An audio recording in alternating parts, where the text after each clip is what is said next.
You know, each one of us are called by the Lord. Alam niyo ba na ang bawat isa sa atin ay tinawag ng Panginoon, hindi lang si Pastor Mark, kundi ang bawat isa sa atin tinawag. Amen. We are all called, but few are responding. Yes, many have responded, and some did not. The question is, how about you? Are you going to respond? Or are we just going to sit and do nothing until Jesus comes? Whenever we go into trials and tribulations in life, we overcome them by the grace of the Lord. And sometimes, or sabihin na natin, most of the times, especially kapag ginagawa na natin ang kalooban ng Panginoon, ang kaaway ay patuloy na pumupunta sa kaligitnaan natin para hidwaan tayo sa kalooban ng Panginoon. Amen? Nasubukan niyo na ho ba yung paakyat na kayo eh. Tapos biglang in the middle of that rise up ng blessing, but parang biglang nagkaroon, boom! Alam niyo yung biglang bumagsak. Have you ever experienced that? Sino naka-experience na nun? The Lord is asking us to fight for your battle. Lumaban ka. Sabihin mo sa katabi mo, lalaban tayo. Lalaban tayo. Okay? Psalms 144 verse 1. Blessed be the Lord my rock, who trains my hands for war and my fingers to battle. Blessed be the Lord my rock, who trains my hands for war and my fingers for battle. You and I are called as kings and priests, according to Revelation chapter 5, verse 9 hanggang 10. We are kings, we are priests. Anong ibig sabihin ng kings and priests? We are to exercise our dominion. Sabihin natin dominion. Ano ibig sabihin nito, Pastor? Dominion refers to the authority and responsibility given by God to humanity to rule over and care for the earth and its creatures. It signifies a stewardship and the obligation to manage the world in a way that reflects God's wisdom and care, rather than exploiting and neglecting it. This concept emphasizes humanity's role as caretakers of creation under God's ultimate authority. You and I are called to dominate this earth. We are dominions over the earth. When God created Adam, sabi ni Lord, let us create man in our own image. And actually, God tested Adam. Tingnan nga natin kung magmamanifest yung image natin sa tao. Sige nga, Adam, pangalanan mo lahat ng mga hayop sa buong mundo. Pinangalanan niya. Truly, Adam did not disappoint God. How so? Kasi lahat ng creatures siya ang nagpangalan. And it was just translated after nung Babylon. Ano sa Babylon? Nung nagkaroon na tayo ng different language because God confused everyone with different language. And that's another topic to talk about. But we're here to talk about you and I being kings and priests. We are to dominate. Ibig sabihin, if we are to dominate, ibig sabihin, our laws, our ways, and our plans should be established. But however, unless our laws, our plans, and the things that we need to establish here on earth, if it doesn't connect to the Word of God, it will not be established. Hindi ito mapapangyari. Ngayon, anong ibig sabihin ba ng priesthood? Ang priesthood is an act of ministering to the Lord, extolling Him in His majesty. Parang litigation and legislation. We're more on Pag sinabi natin kasing priest, hindi yung priest na alam natin kasi ang priest na iniisip po ninyo, yung priest sa simbahan, hindi ho yun. Hindi rin ito hindi priest to, pastor to. Okay? Ang pastoring yung ginagawa ko, it's part of the fivefold ministry. Being a priest is someone who are legal entities in the spirit realm. In the spirit, and their job is to write laws and enforce it. Write laws and enforce them. Kaya the power of the tongue, according to the Bible, is a weapon. We must be very careful what comes out of our mouth because eventually everything that we declare comes true. Tama? Pag sinasabi mo laging pangit ka, papangit ka talaga. Tama? Buti pa kayo, ang gwagwapo nyo at ang magaganda ako, ang pangit ko. Meron akong kakilalang ganon. So sabi niya kasi, alam ba, punta kami sa CR saglit, no? Baba nyo kami. Tapos, Tol, buti pa kayo, ang papogi nyo. Tingnan mo ko, itsura ko ganito. Sabi ko sa kanya, Tol, ang unang mag-a-appreciate sa sarili mo ay yung sarili mo. Kapag hindi mo na-appreciate yung sarili mo, walang mag-a-appreciate sa'yo. Palitan mo yung pag-iisip mo, kako. Mali yan sa'yo. O sige, sabihin mo ngayon, pogi ka. Ang hirap sabihin kasi hindi talaga, kasi nakasanayan niya na. And eventually, it will actually manifest. So there is a power in your tongue. However, human beings doesn't know how to use it. And we're using it for abomination. We are supposed to write laws. Kung sabaga susundan natin yung nakasulat sa Biblia, halimbawa nakasulat sa Biblia, God has blessed us exceedingly abundantly above all things. And the way we move, the way we act, and the way we declare upon our mouth, dapat nakakonect yan sa Bible, and that declares as a law already in our life. Amen? Another one is kings. Kings are entities of the kingdom of God that are saddled, parang nakasaddle. Yung sa, alam niyo yung sa kabayo, saddled, with authority that exercise dominion. Wherever the king is, there is power. Kung sabaga, napalitan na lang in this generation. Kasi in this generation, ano na yung tawag natin sa king? President. Which is napapalitan. No? Napapalitan every certain years. But we are here to talk about you being king and being a priest of the Lord. And you know, if we are going to function as kings and priests, then we are in advantage over our enemy. Araw-araw po, nasa spiritual warfare tayo. Every day. Walang relax time to. Hanggat ikaw ay humihinga at nasa earth ka at tao ka, lahat ng tao magsabi ng, paano yung iba? Ang tawag sa inyo. Okay. Oras na naging tao ka, kalaban ka na ng demonyo. Okay? Because they hate human beings so much. And they war against us. If we are going to function as kings and priests, then we are going to be in advantage in our spiritual warfare. In order for us to function in our dominion, we must put on the garment of warriors.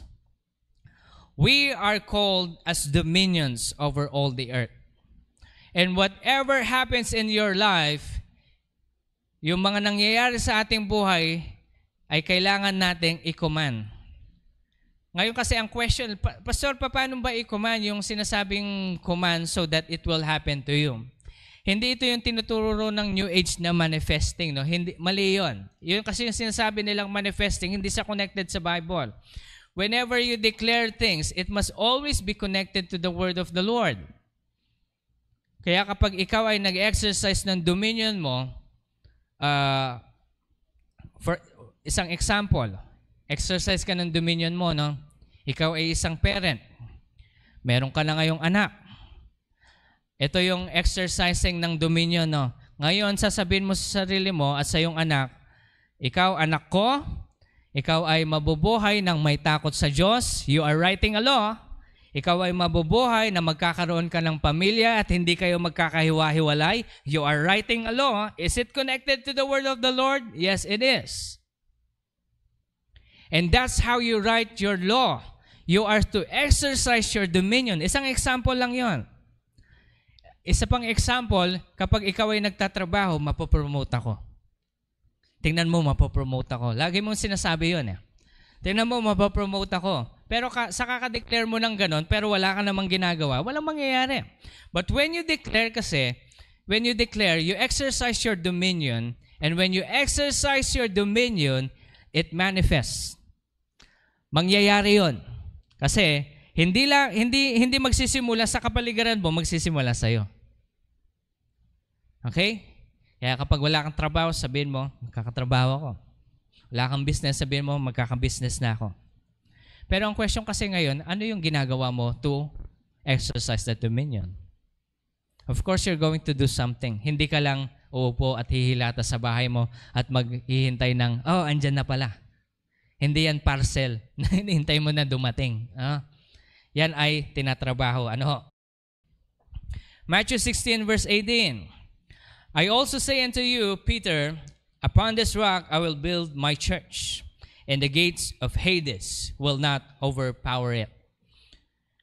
Redemption. We are all saved by grace. Redemption does not exempt us from warfare, but it prepares us for warfare. God redeemed you through Jesus Christ, our Lord, our God, so that you could be prepared in warfare, spiritual warfare. We are not fighting to win, but we are fighting to take back our victory. Ilang beses na natin ito naririnig, pero hindi natin maintindihan. Anong ibig sabihin ng pastor? Panalo na tayo? Oo, panalo na tayo. Pero, ang tanong kasi dito, alam mo bang panalo ka? Ang problema kasi nito, Satanas, noong siya ay natalo, sa palagay niyo ba nung natalo siya sa krus ng Kalbaryo, pumunta siya doon sa kagilid-giliran doon. Pagkatapos sabi niya, talo na ako. Wala na. No. He roams around like a roaring lion.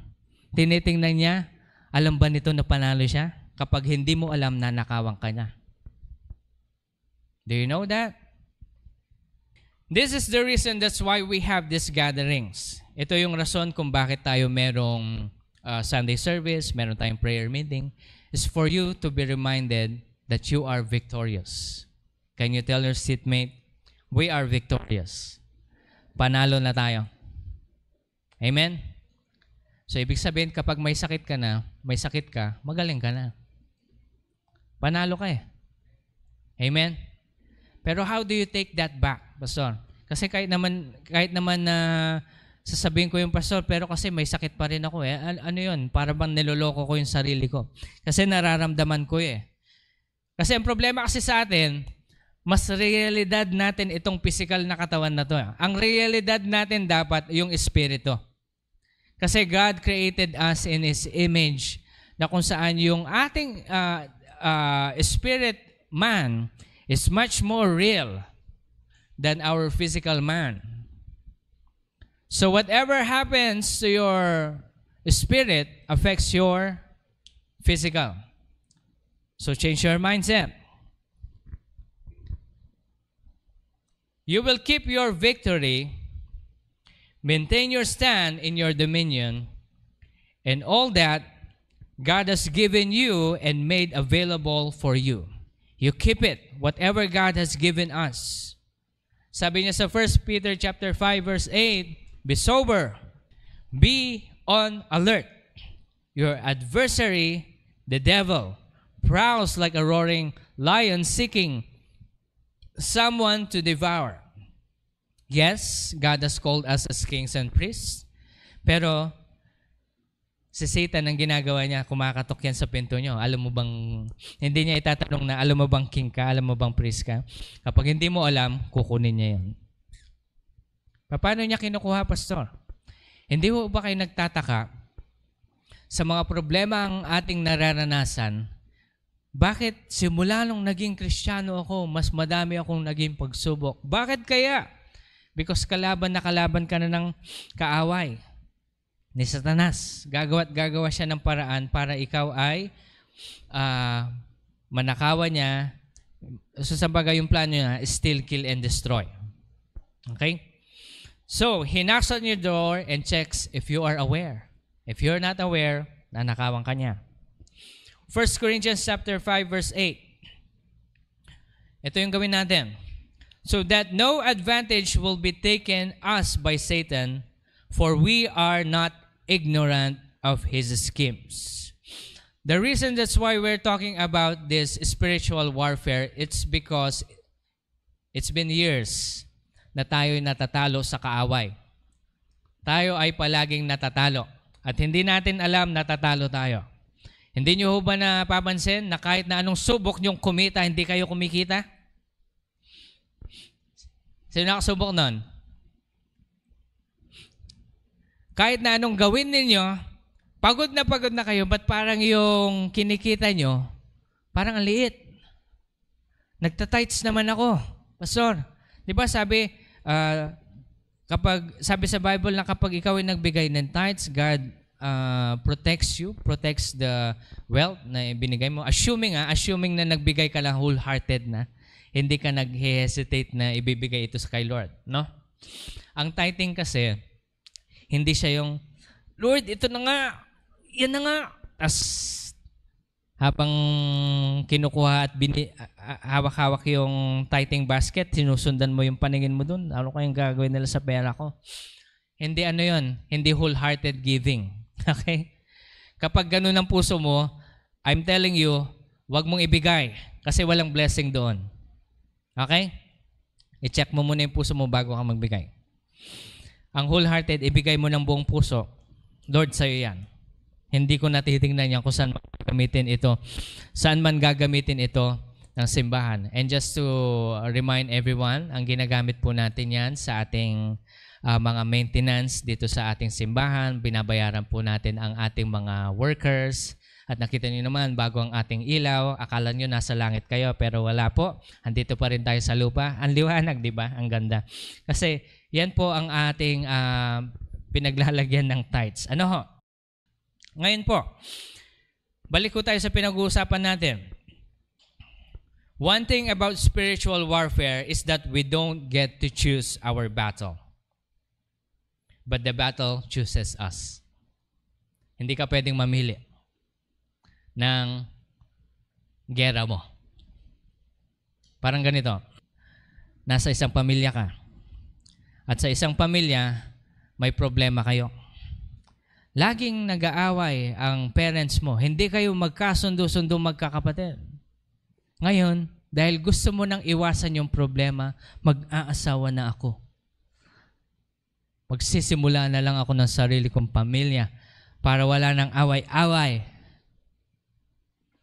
Ang tawag doon, trying to run away from the battle. Pastor, anong gagawin namin? Ganun yung maugali nila. You pray. Let there be no strife inside the house. Pastor, paano anong gagawin natin yon? Fast and pray until magkakaisa kayo. Kasi alam nyo ho, sa mga family na punong-puno ng strife na laging may away ang magkakapatid, laging may away ang mga magulang, ibig sabihin nito, may spirit of strife. Rebuke it. And that's how we battle in spirit. Kasi alam nyo ho, kapag ikaw ay punong-puno ng Espiritu Santo sa iyong loob, you are filled with the power of the Holy Spirit, demons will run away from you. Tatakbo sa inyo. Hindi ko alam kung nakwento ko na sa inyo. One time, tinawagan ako ni Pastor Bong. Max, sabi niya, may napossess kami member. Pwede bang pumunta ka dito at pag-pray natin? Pagod na kasi kami ni Ate Shamo. Sabi. Sige po, Pastor. Nasa Maynila kami. Pero hintayin nyo kami kasi uwi pa lang kami sa Maynila. Galing kami Maynila ngayon.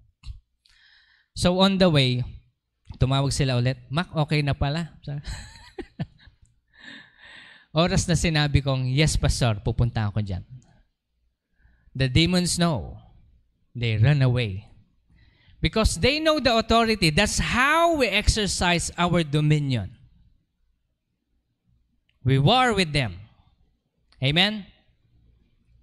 Handa na ho ba kayong makipaggera sa mga demonyong lumalaban sa inyo?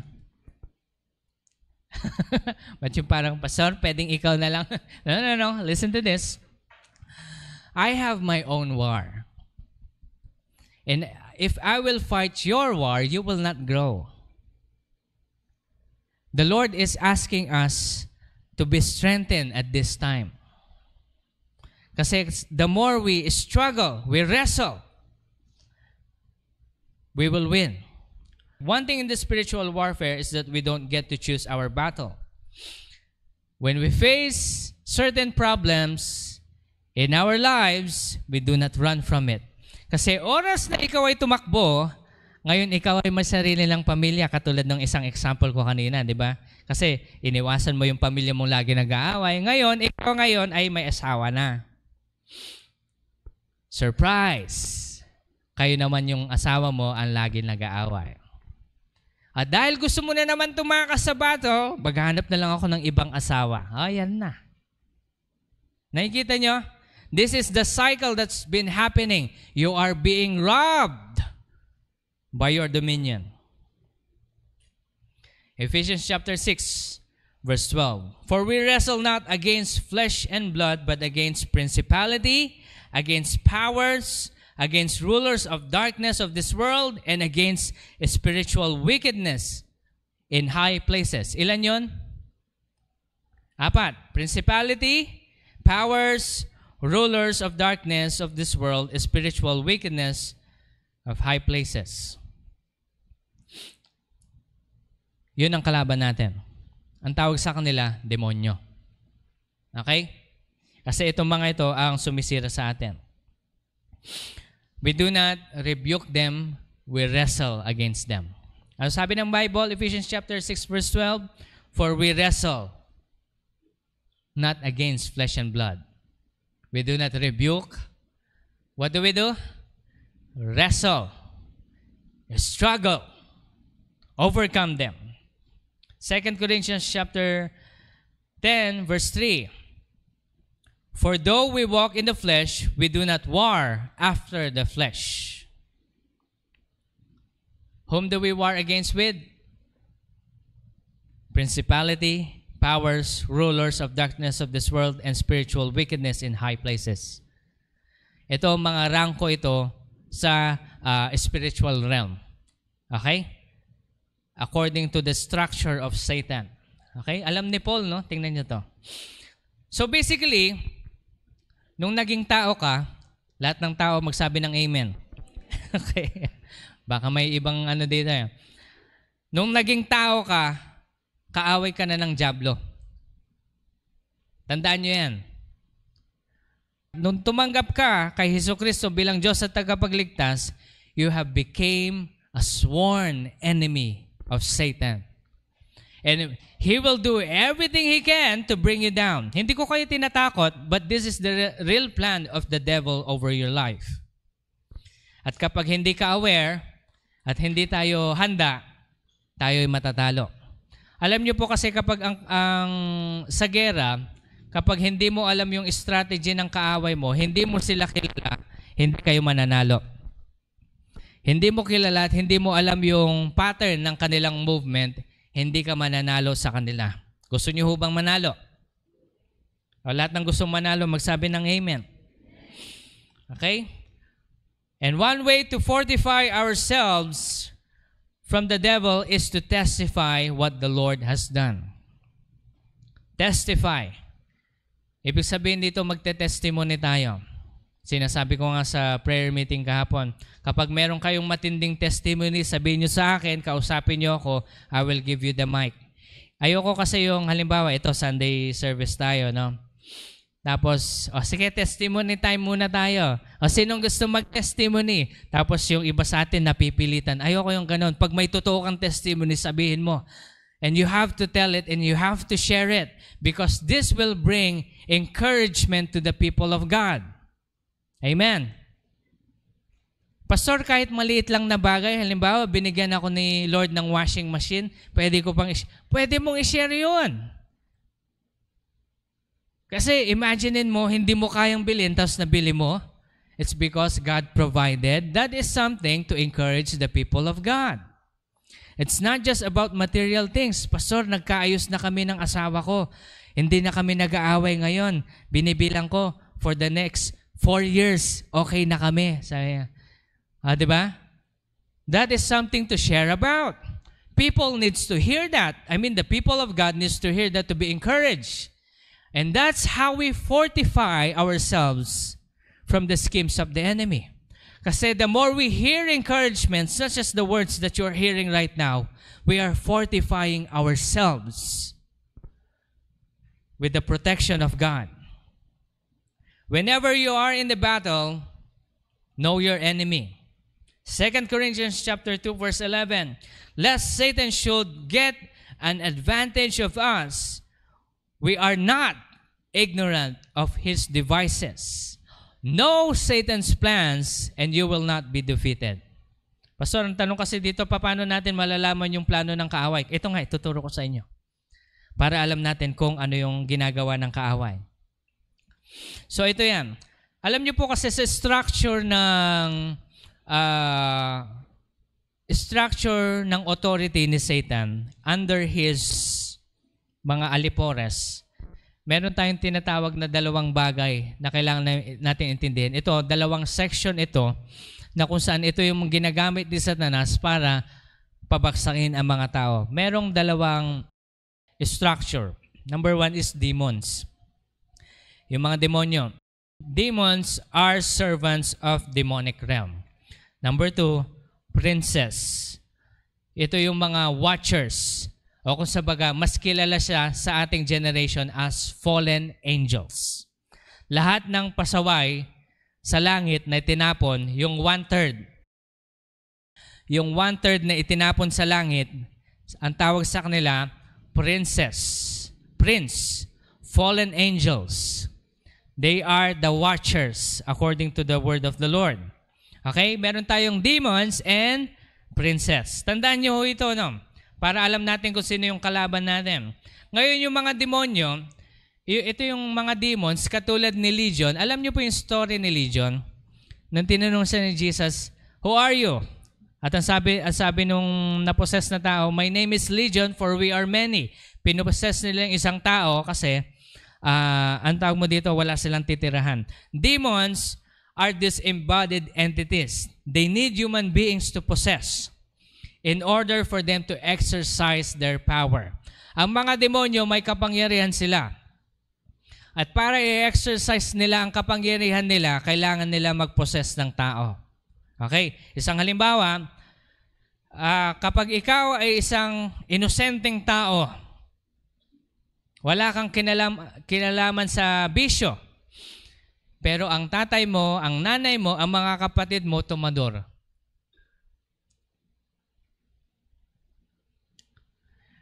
The spirit of drunkenness is also upon these people. Ngayon, itong inosenteng batang to na wala namang kinalaman, dahil nakapaligid siya sa mga tumador at punong-puno ng bisyo, paglaki niya, siya rin ay sasapian. Transferring of the spirit. Ito huwag kayo ma-offend. Kapag ang palagi mong kasama ay mga bakla, kahit hindi ka bakla, magiging bakla ka din eventually. Bakit? Transferring of the spirit. It's because itong mga espiritong ito, itong mga demonyong ito, nag-a-amplify sila o nagre-release sila ng ambience para mahawa ka. Hindi ito nakikita ng naked eye, pero kapag madalas mo silang ka-hangout, madadamay ka. Not unless you are filled with the Holy Spirit, hindi ka nila lalapitan. Pastor, okay lang ba yun? Kasi gusto ko lang makakasama, nakakatuwa sila kasi. No, do not even listen to their jokes. Natatawa kayo kay Vice Ganda sa mga cross-dresser na nagpapatawa. Katulad, sino kasi yun yung si Tekla yata yun? Yung ewan ko kung kilala nyo yun, no? Maganda, hindi nyo kilala. Nagpapatawa sila kasi nakakatawa daw sila. But do not listen to their jokes because they are releasing ambience of homosexuality. Pastor, paano pag babae ako? Hindi ako mahawa. Okay, listen to this. Homosexuality, lesbian, are only one spirit. A spirit of confusion. The more you hang out with them, magiging katulad kanila. Pastor, sino ang magsisave sa kanila kapag hindi ko sila sasamahan? Listen to me, this is how you pray for them. You fast and pray for them, but do not hang out with them. Amen? Kung mahal nyo talaga sila, ipag-pray nyo. Huwag nyo silang sasamahan dahil natutuwa lang kayo sa kanila. Kasi eventually mapapasahan kayo. Okay? That's how a demon exercise their power. Halimbawa, hindi ka naman chismosa. Pero tumambay ka sa tindahan kasi nakarinig ka ng, yung kapitbahay natin. Alam mo ba, iba na naman yung kanyang iba na naman yung kanyang jowa. Ay, ano yun? Makikiupo ka. Transferring of the Spirit. Pastor, Kristiyano na naman ako. Kung Kristiyano ka, hindi ka uupo doon. Nagigets po natin? Kung Kristiyano ka, alis ka doon. Amen po. Ayan. Transferring of the Spirit. This is how demons work. Kaya yung mga demonyo, takot na takot sa mga Kristiyanong alam na alam nila yung authority nila. Okay? So if you know your authority, hindi sila lalapit sa inyo. Napansin ko po kasi ito nung I was so filled with the Holy Spirit. At lahat ng, ewan ko, iniiwasan ako ng mga ng mga masasamang tao. Iniiwasan nila ako. It's because their spirit, the spirit that resides in them are afraid of me. Not because of me, it's because of Jesus in me. The Holy Spirit that dwells with me. Okay? So, that is how the demons work. Now, to overcome the demons, the first thing you need to do is to address the legalities. Kapag halimbawa, may nakita kayong isang possess na na-possess sila, ano yung gagawin namin, Pastor? Patanggapin nyo yung bata. Kasi po merong isang, uso ito nung yung young people, yung mga young people days nun eh. Nagpupunta kami sa Peñel, kami. Ewan ko ba, pag nag-worship na kami, andyan na yung worship, talaga yung mga sinapian ng demonyong malilit na bata, talagang magsasalita yan ng kala mo, ang laki-laking tao, ba't ang laki ng boses nito? Sabi ko, ang liit-liit, ang laki ng boses. Parang mama, kung sa baga. Alam nyo po, magsasalita pa yung demonyo eh. So I asked the Lord, Lord, how do we rebuke this? Kasi nag-uumpisa pa lang ako na. Sabi sa akin ni Lord, let this little girl accept me as her Lord and Savior. Sinabi ko yung pangalan niya, binulungan ko sabi ko, Ning, tanggapin mo si Jesus as your Lord and Savior. Magpe-pray ako, sundan mo ako. Tapos sabi ng demonyo, hindi siya tatanggapin. Hindi siya tatanggap, ganon. Huwag kang makialam dyan, kako hindi ikaw yung kausap ko, manahimik ka. Dominion, manahimik ka, silence, kako. Hindi na siya nagsalita. Then when I prayed the prayer of acceptance, nung tinanggap na nung bata, si Jesus. Sabi ko, may Holy Spirit na to, umalis ka na dyan. Hindi na siya nakipaglaban, umalis na. At meron pang instance yung mga inaalagaan natin mga IP before. No? Nung nag-speak in tongues na kami as Sunday, Sunday afternoon service. Speak in tongues. And nag-speak in tongues kami talaga. Hype na yun. Nasa taas na yung spirit eh. Tapos yung speak in tongues niya, sabi ko, hindi speak in tongues to ni Lord. I discern, sabi ko. It's demonic ha. Kasi naiintindihan ko kung ano yung sinasabi. Hindi ko na lang itatranslate. Pero nung nakita ko, nilapitan ko in Jesus' name, I rebuke you. You get out of this woman, sabi ko. Tapos sabi niya, Amen. Lumabas right there and then. You see, that's how we rebuke. Because if someone is possessed, we declare the legalities. Ang legalities is we are the temple of the Holy Spirit. Amen? 1 Corinthians chapter 6 verse 19 hanggang 20. You know that your body is a temple of the Holy Spirit. Okay? Who is in you, whom you have from God, and that you are not your own, and you have been bought with a price. Therefore, glorify God with your body. Glorify God with your body. Okay. Pastor, simpleng tao lang ako. Kapag nakakita ako ng ganon, o halimbawa, isa sa mga kamag-anak ko na possessed na ganon, anong gagawin ko? Bulungan nyo sila, tanggapin mo si Jesucristo bilang Diyos at tagapagligtas, ika nyo. And Jesus will save them. At kapag katanggap na nila, i-rebuke nyo na. I rebuke you in Jesus' name. Lay your hands. I rebuke you in Jesus' name. Aalis yung demonyo. Okay? Okay po yan? Handa na ba kayo? Pastor, natatakot ako. Huwag kayo matakot because greater is He who is in you than he that is in the world. First structure is the demon. Makinig kayo mabuti. Dito na tayo. Pupunta na tayo sa main topic. At patapos na yung oras ko. Pero alam nyo po, pag-uusapan po natin to for the next couple of Sundays para alam natin yung gagawin natin patungkol sa ating kaaway. Okay? First is demons. Second, princess. Itong mga princess na ito yung mga fallen angels. Fallen angels do not need a body to possess. Okay? Gusto kong makita nyo ito, galing sila ng langit. And God did not take away their powers and their gifts. No. God did not take away. Dala-dala nila yun hanggang sa pagbagsak nila. Pastor, ano yun? Di gagamitin nila yun sa... Exactly. Gagamitin talaga nila sa masama. And that's what's happening today. Okay? So I was asking the Lord, they do have their own body. Sabi ko, Lord, how is that? They are spirit, sabi ko, pero may body sila. And yung revelation sa akin ng Panginoon, sabi ni Lord sa akin, ito wala ito sa Bible. Baka magtaka kayo. Pero as I was praying, ito yung isa sa mga secrets and mysteries na ni-reveal sa akin ng Panginoon. Sabi ni Lord sa akin, it's like a physical body and a spirit body at the same time. Are you getting that? Paano yun? Tingnan nyo yung nangyayari ngayon? O naiintindihan nyo pa yung mga pwedeng mangyari sa langit? Itong explanation lang ni Lord na ito, hindi ko maintindihan ng una eh.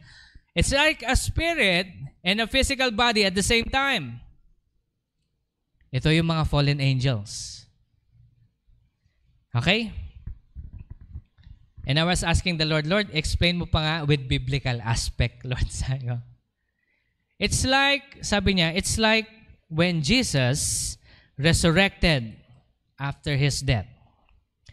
Luke chapter 24 verse 36 hanggang 43. Sabi niya dito, Jesus appeared to the disciples and showed them His hands and feet and inviting them to touch and see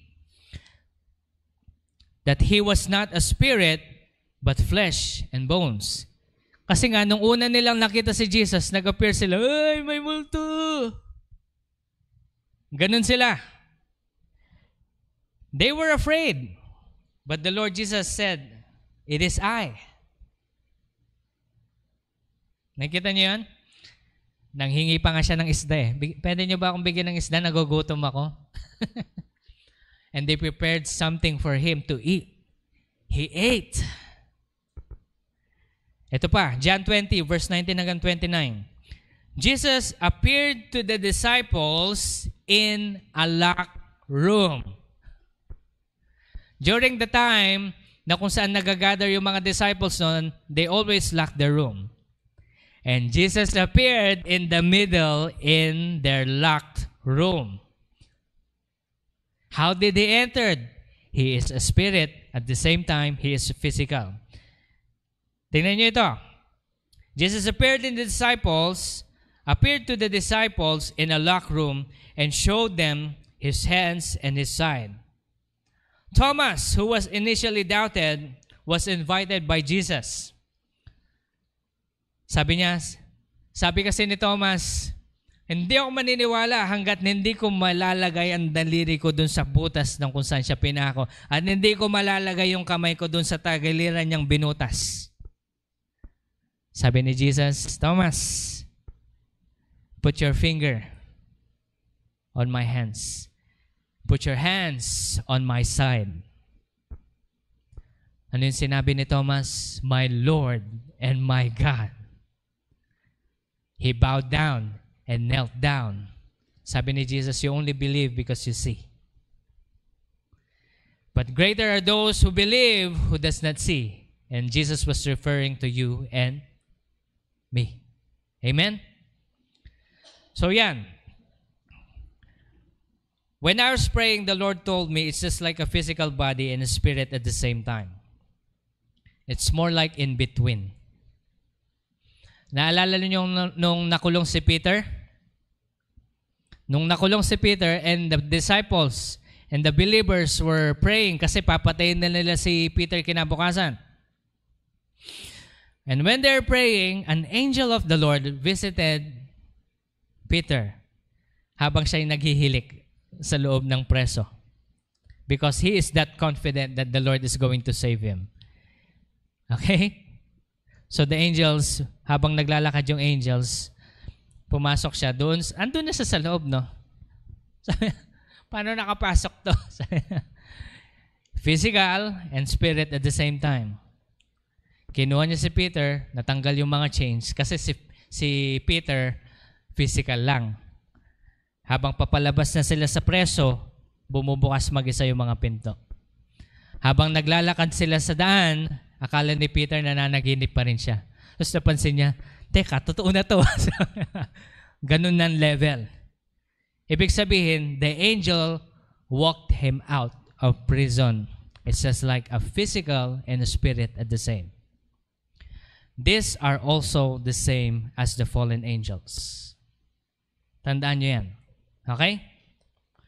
They do not need a body to possess to exercise their power. And these princes, watchers, these fallen angels are taking your dominion. Kinukuha, tinatry nilang nakawin. So if you do not confront these fallen angels, nanakawan nila kayo. Kung sabaga, yung mga demonyo, demons, we rebuke. Pero fallen angels, we wrestle. Amen.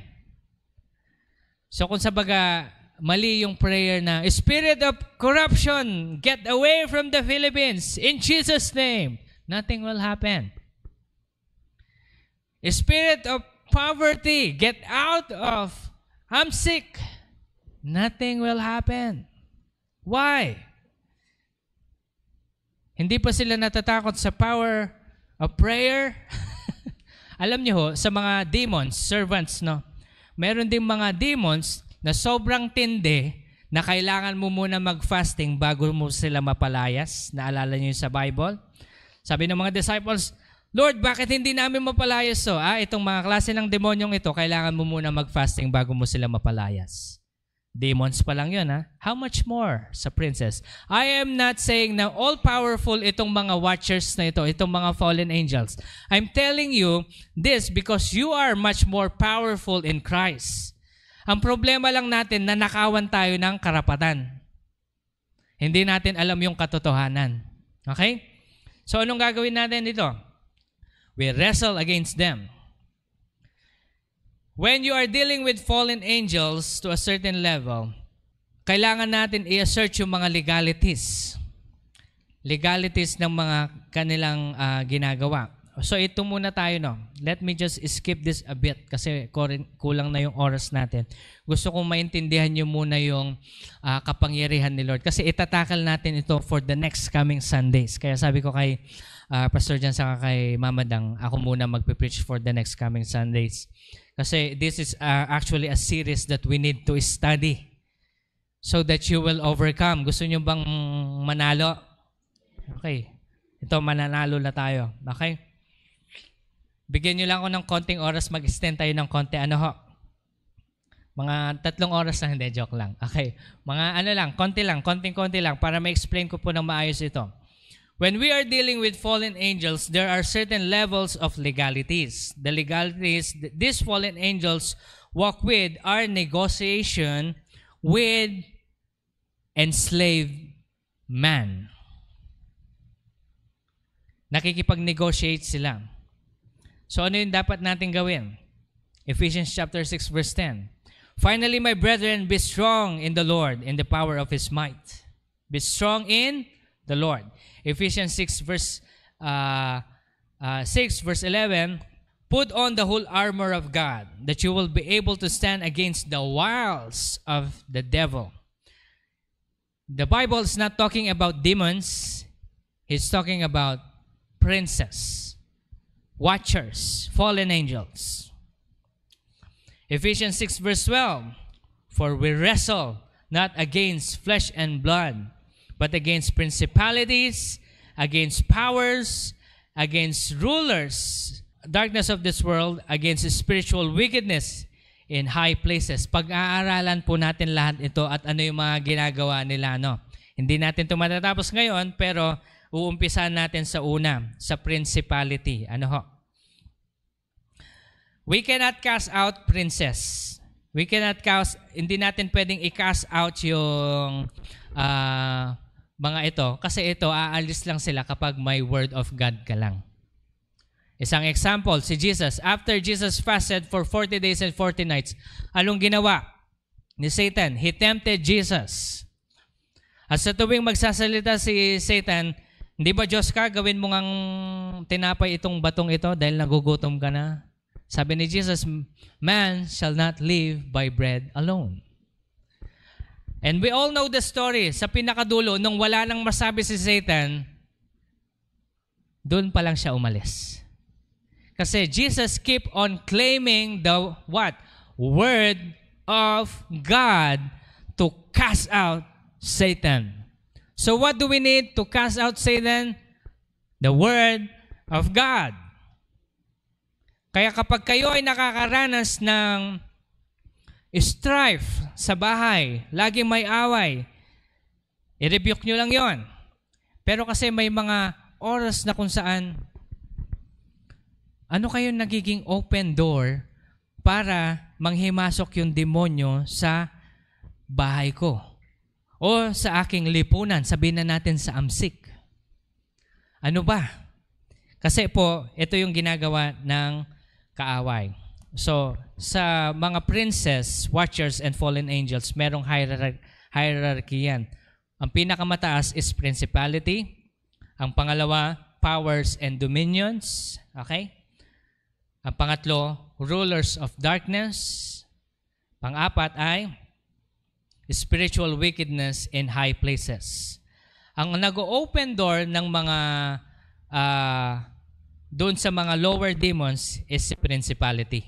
Pag sinabi natin kasi principality, ang hinahawakan niya isang bansa. Okay? At under the principality, meron din siyang mga sangay-sangay na inuutusan para manghimasok sa iba't ibang lugar. Okay? Kaya kahit na anong declare natin, the AMSIC is for the Lord, walang mangyayari if we will not know about this. So listen. Listen very carefully.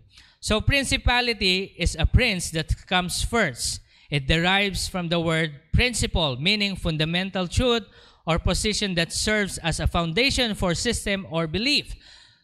Principalities are actually the first high-rank fallen angel. Okay? Ito yung mga principality. So if Satan wants to conquer a land, he sends a principality, fallen angel.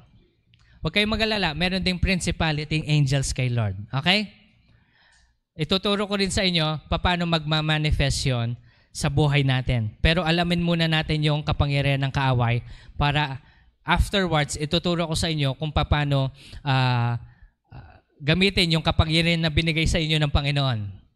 Okay ba yan? Okay, makinig po tayo. Konting oras lang po. Ayan. So ito. So sila yung first rank at ito yung ginagawa nila.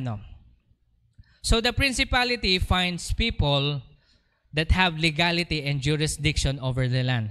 Isang example, I'm sick. Sino ang may jurisdiction sa lupa na ito? Kapag ikaw ay isang homeowner at ikaw ay isang Pilipino na pinanganak sa Pilipinas, you have the jurisdiction, you are in dominion over this land. Last time, parang naging emotional lang ako. Gusto kong ipag-pray yung US, parang gano'n kasi may mga kaibigan ako sa US. Then when I about to start to pray for US, the Lord stops me, sabi niya sa akin, "Son, you do not have the jurisdiction." Huh? Sabi ko, "You are not an American." Okay. Pero sa Pilipinas, I am. Yes. So, ang bawat isa sa atin, merong jurisdiction dito sa Pilipinas. You are to exercise your dominion here in the Philippines. Okay ba yun? Naintindihan natin. Ngayon, ang ginagawa nitong principality na ito, ang gagawin niya, hahanap siya ng tao na may jurisdiction dito sa lupang ito. At hahanapan niya ng weakness. Halimbawa, nakitaan niya, itong example na to, no? Kung normal na tao, okay lang eh. Pero mas matindi kapag ang isang mananampalataya ay nahulog sa bitag ng kaaway na ito. Hahanapin ngayon ni principality. Isang example lang, hindi ko sinasabing ganito ako, no? Para po maintindihan lang natin. Halimbawa, ako, bilang isang pastor, nakikita nyo, nagpipreach ako dito, pero kapag nakasara na yung pinto, may mga ginagawa akong mali. Example lang ha, hindi ito totoo, example lang. Ginagawa akong mali. Ngayon, makikita ni principality ito. Makikita niya. Ngayon, ang gagawin ni principality, he will go to the Lord. Lord God, sasabihin niya, your son is committing sin. And I will now have his authority and dominion over the land. Are you seeing this? Ibig sabihin, si pastor, may ginagawang karumaldumal sa closed door, nakita ni principality, ngayon si principality, kukunin niya ito, sasabihin niya, akin na to. Now si principality, meron na siyang jurisdiction saan? Sa AMSIC. Are you seeing this? Ito yung ginagawa ng principality at ito yung kanyang ginagawa. Ngayon, ano ba yung gift ng pastor ka ako na? Okay. Ano ba yung gift ng pastor? Ito yung gift ng pastor, no? Sa fivefold ministry, no, meron ito. Ang gift ng pastor is shepherding, caring for spiritual needs of the church, teaching and nurturing the believers in their faith, providing pastoral care and guidance, overseeing day-to-day life of the church community. Ito yung gift ng pastor. Ngayon, kung ang isang pastor, if a pastor still submits to their sexual immorality in secret, ngayon, ang gagawin nito, now, his giftings becomes an open door to the principality to enter the territory. Now, the principality commands lower demons to what? Instead na shepherding and caring for spiritual needs of the church, anong gagawin ng mga demonyo? Spiritual needs of God's people are not being met. Kaya may mapapansin kayo, kapag ang isang simbahan hindi nagmamature yung mga members nila, may problema yung pastor. Hindi naman ito condemning, pero you have to think about this. Kapag ang isang pastor, nagpapastor sa ganyan, pagkatapos yung mga leaders niya sa music team, sila nagsa-sexual immorality, there is something wrong. Okay? Ngayon, itong si principality, uutusan niya itong mga demons na yung mga Kristiyano, i-neglect nila yung spiritual needs nila, yung kanilang beliefs and faith. Wala nang care, wala nang guidance, and eventually the church will close. Nakikita niyo yan? Are you seeing this, people of God? The principality uses your gift as an entrance to enter the land. How so, Pastor? Hindi lang ito sexual immorality, no? Halimbawa, meron ka pang unforgiveness. Tapos meron ka ng gift ng evangelism. Ngayon ikaw, na Kristiyano, na may gift ng evangelism, pero mayroon kang unforgiveness in your heart, sasabihin ngayon ni principality, your daughter, your son has unforgiveness. I will now take his authority. Kaya dito, I want you to listen to this, people of God. This is why we are compelled to share the word to your relatives. Kasi, the more of us knowing this truth, hindi na ito matitake over ng kaaway. The devil will not be able to take over this land. If we are to overcome the devil, we must know there's strategy. Alamin natin yung mga gawa ng kaaway para hindi tayo na-overtake.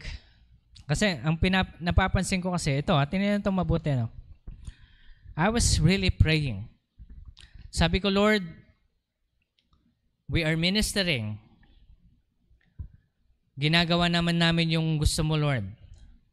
Pero sa tuwing paakyat na kami, sabi ko, Panginoon, bakit there are always something that hinders?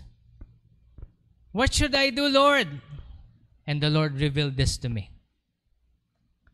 Pinakita sa akin ng Panginoon because there are principalities hindering you from going up. I'm not just talking about the church, but also the school. Kasi gawain po natin ito para sa Panginoon. Kasi tuwing aakyat na kami, biglang may mangyayari. Palagi na lang. At lagi na lang to nangyayari, Lord. And then I asked the Lord, sabi ni Lord, because there is a principality that stops this ministry from growing, from being blessed. And this principality commands a certain parts, which is ituturo ko pa rin sa inyo ito. Nasa powers ito eh. Na kung saan hinihinder niya yung income ng school.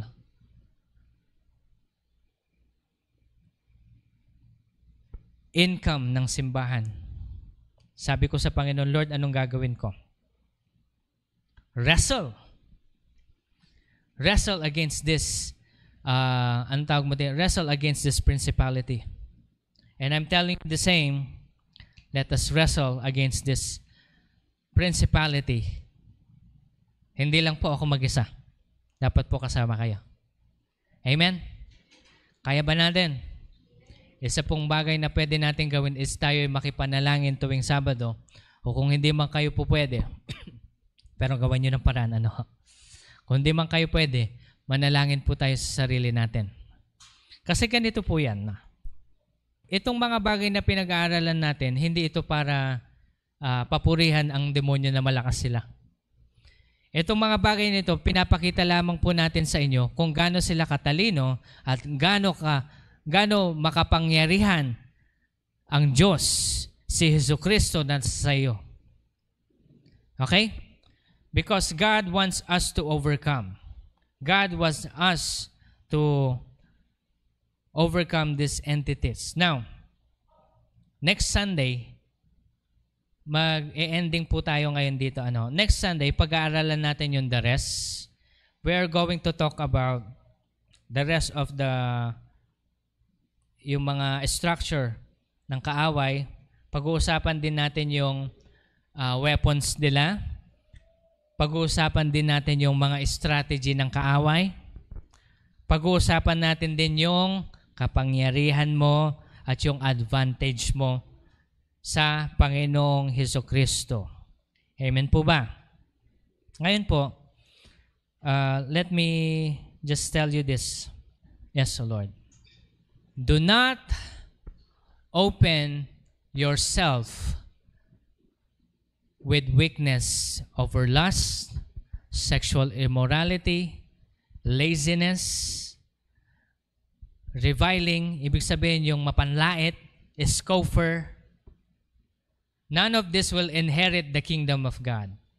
Bilang kapag alam mong ikaw ay tinawag sa fivefold ministry, kung ikaw ay tinawag na pastor, ikaw ay tinawag na teacher, apostle, evangelist, ano pa yung isa? And prophet, do not exercise sin because you will become an open door for the principality to enter AMSIC. Gusto niyo mabago ang AMSIC?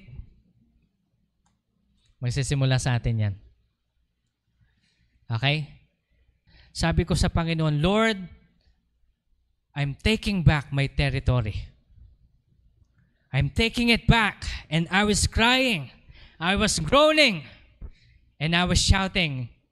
Sabi ko, Lord, I want to take it back. And while I was praying for that, sa afternoon yun naalala ko afternoon yun.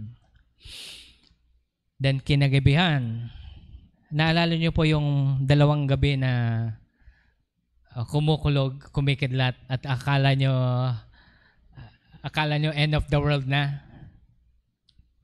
God woke me up. Sabi niya sa akin, son, look at this. Sabi ko, Lord, magugulo. Lord, darating ka na ba?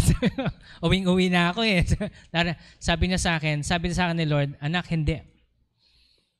I am taking over AMSIC. Because you prayed. I am taking over AMSIC from the principality spirit. And the principality angel that comes from me now resides in AMSIC because you prayed and took over the land. And I told the Lord, habang sinasabi niya sa akin, kumikidlat pa talagang, walang ilaw yun Ewan ko, nagising ba kayo nun? Hindi pa tapos nung first night. Second night ulit, ganun pa rin. And then nung Friday, Saturday night, hinihintay ko ulit. Wala na, tapos na.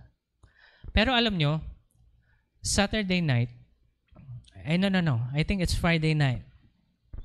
I saw a fallen angel. Alam ko fallen angel yun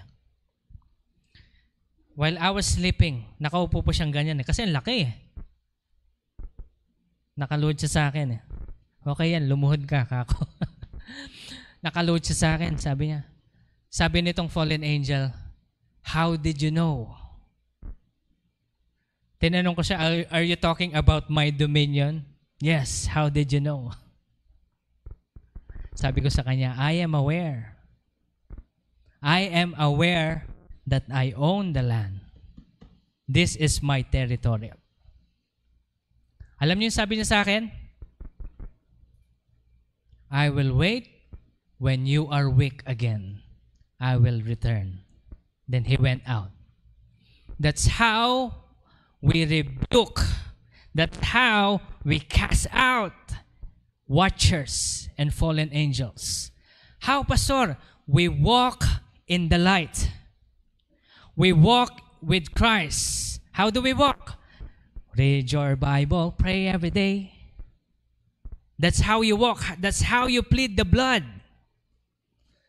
And another thing is, remember na sa pag-communion, magko-communion tayo ulit so that we could remember the blood. Kasi ito yung power natin.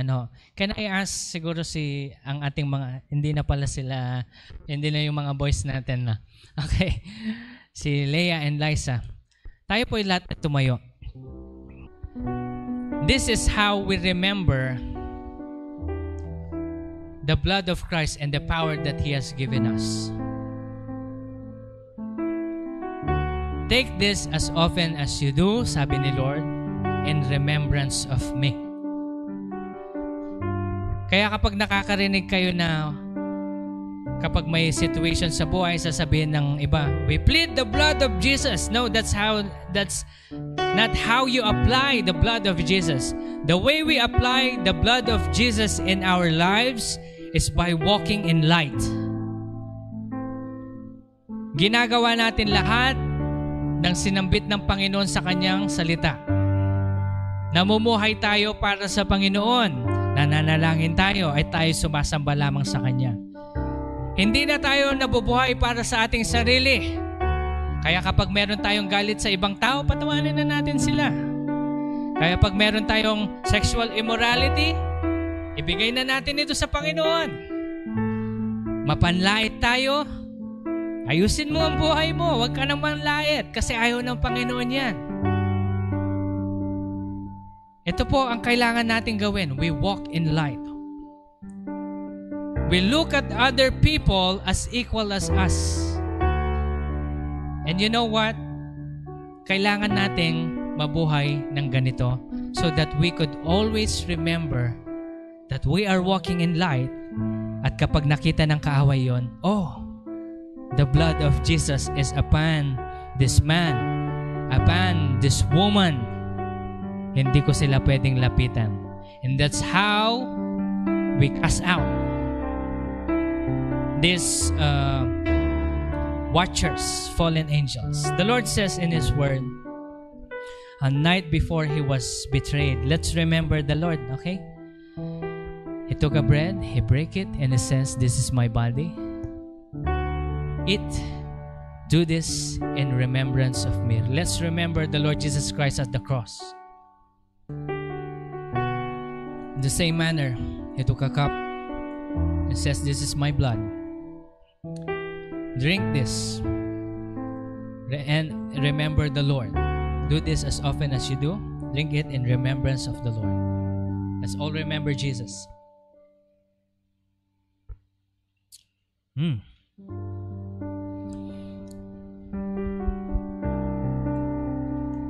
Now, people of God, you remember the blood? Nasa heart na po natin yung blood ni Jesus. Now, people of God, at lahat po ng nanonood, let's take over the land. Amsik is for Jesus. Angeles City is for Jesus. You know your authority. You know your dominion. Sabihin natin sa Panginoon, Lord, this is mine. Come on, just tell Him. Lord, this is mine. This is my land, Lord. Sa akin ito, Panginoon. Oh, walang kapangyarihan ng demonyo mananatili sa lugar na ito. Lord, wala ng broken family, Lord. We declare, there will be no sickness. There will be no prostitution. There will be no child pornography in this land. Lord, this land is for you, Jesus. This is for you, O God. And Lord, sabihin natin sa Panginoon, Lord, we're giving our authority to Jesus Christ. Rule over this land. For you are the King of Kings and the Lord of Lords. We are your people. Lord, magsisimula ito sa bahay namin. Oh, I'm hearing the Lord is saying, children, He says, I will manifest inside your house, and this will be applicable inside your house first.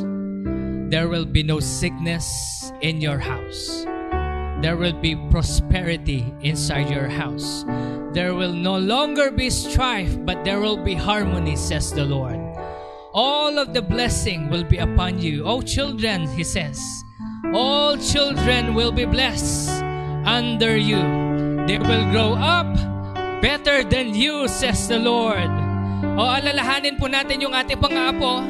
Come on, just tell them, Lord, lahat ng aming pamangkin, lahat ng aming mga anak, lahat ng aming mga apo, Panginoon, they are your children. We're bringing them to you, O God. As the dominion over the land of Philippines, O God, Lord, we are giving you the authority. Rule over this land.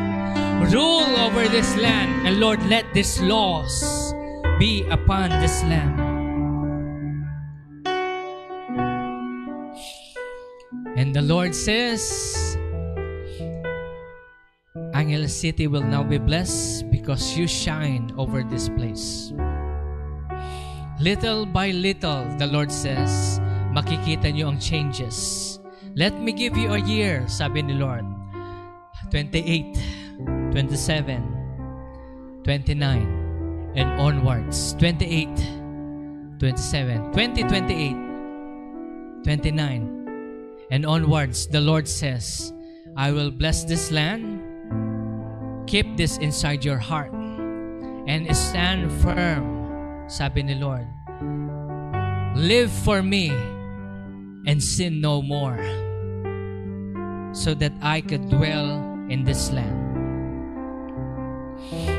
Bigay natin kay Lord yung authority, Lord. All power, all authority, all dominion, all rulers. Lord, it all belongs to you. Upon this day we declare, in Jesus' name we pray. Amen and amen and amen. Hallelujah.